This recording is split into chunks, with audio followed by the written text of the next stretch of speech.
Eu me inscrevi para falar nessa tribuna sobre o acontecido prisão do governador do estado do Rio de Janeiro, Luiz Fernando Pezão. Eu sempre fui aqui, desde o primeiro dia do mandato, um dos mais persistentes críticos do governo Pezão. Eu entendo que o governo do Pezão não atendeu aos interesses maiores do nosso povo fluminense. Herdeiro que foi da outra tragédia, que foi o governo Sérgio Cabral, persistiu com erros, tais como as isenções fiscais dadas de maneira aleatória, visando apoio eleitoral e sem considerar o grande objetivo de qualquer isenção fiscal, que é exatamente o desenvolvimento econômico e social do estado do Rio de Janeiro. Vi também no governo Pezão, foi motivo muitas vezes de vir a essa tribuna para colocar um governo fraco, incapaz de fazer frente com ideias e atitudes à enorme crise que se instalou no estado do Rio de Janeiro. Vi também que esse governo fraco, o governador Pezão,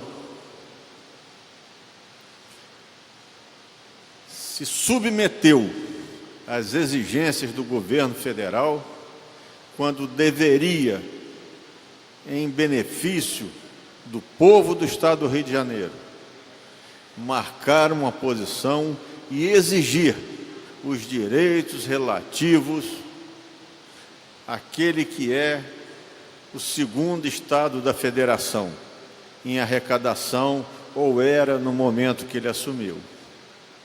Tudo isso aconteceu em função exatamente da falta de comando do governador Pezão. A isso se juntaram seguidas denúncias de corrupção em vários setores da atividade pública, que também levaram à tragédia que vivemos hoje no estado do Rio de Janeiro. Tudo isso foi motivo de falas repetidas por mim aqui nesse plenário, entendendo que não era com certeza a pessoa capaz de resolver os enormes problemas do estado do Rio de Janeiro. Mas é importante colocar também que isso que nos trouxe aqui, aquilo que nos trouxe essa tragédia que vivemos no estado do Rio de Janeiro, tem também outros componentes. Tem também outros atores que contribuíram para chegarmos no ponto que chegamos.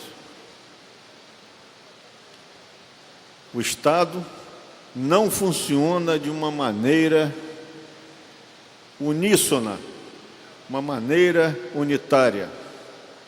O Estado funciona pelo somatório de todos os seus poderes: judiciário, legislativo e executivo. Então nós aqui também temos que fazer a nossa meia-culpa e avaliarmos quais os rumos que queremos dar no nosso âmbito de decisões, na nossa esfera de decisões, para a reconstrução do estado do Rio de Janeiro. Isso é muito importante. Questões fundamentais para o futuro do estado do Rio de Janeiro vão ser decididas nessa casa. Não é possível nós olharmos, como eu sempre repito aqui, para as marquises aqui da nossa cidade do Rio de Janeiro e ver essa quantidade de mendigos esparramados aí. Eu diria, quase que mortos-vivos, andando pelo centro do Rio de Janeiro. Não é possível vermos a quantidade de pessoas mortas ou baleadas, inocentes, nessa verdadeira guerra que se instalou no nosso estado.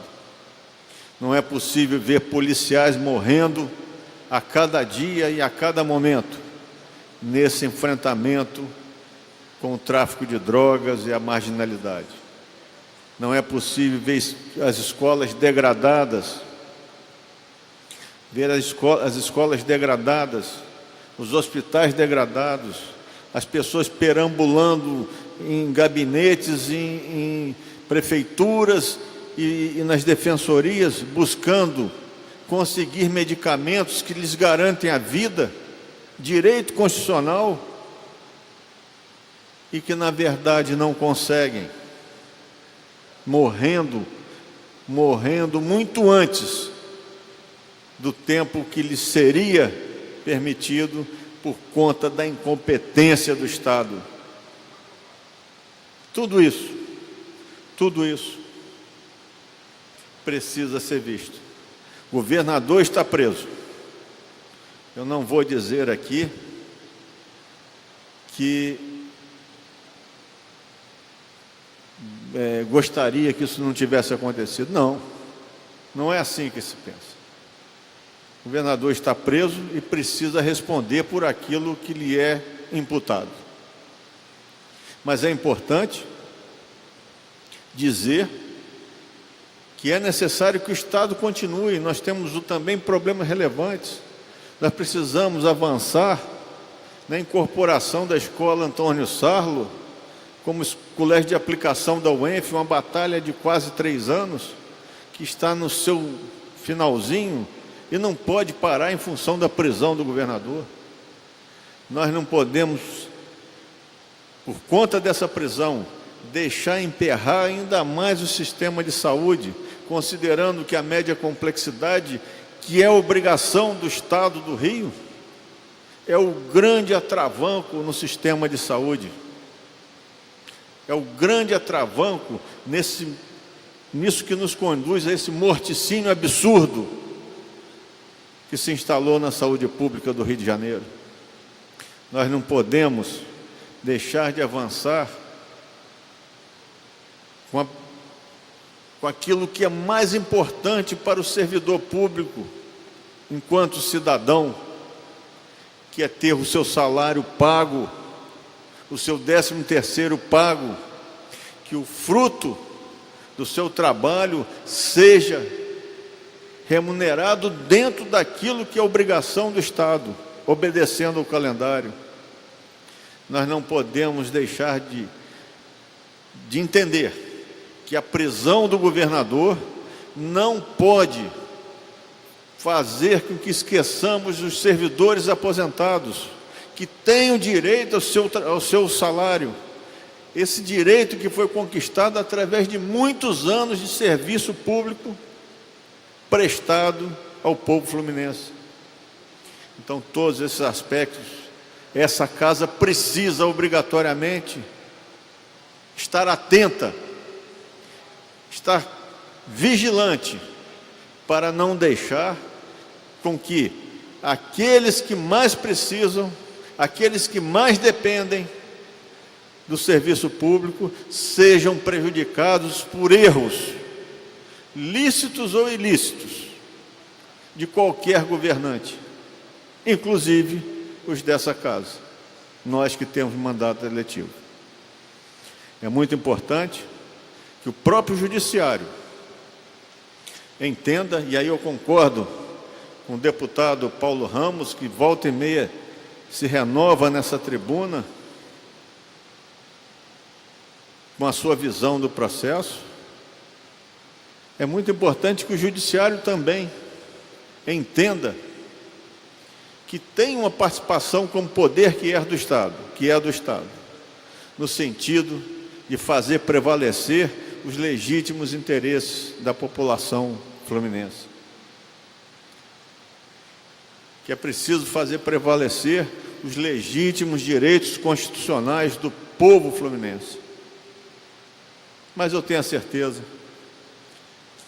que nossas autoridades, inclusive as nossas autoridades aqui dessa casa, legitimamente eleitas, saberão fazer frente a esse enorme desafio que hoje se manifeste da maneira mais aguda através da prisão do governador, que nós saberemos fazer frente a essa grande adversidade e faremos com que prevaleça o legítimo interesse da nossa população, o legítimo interesse e direito da nossa população,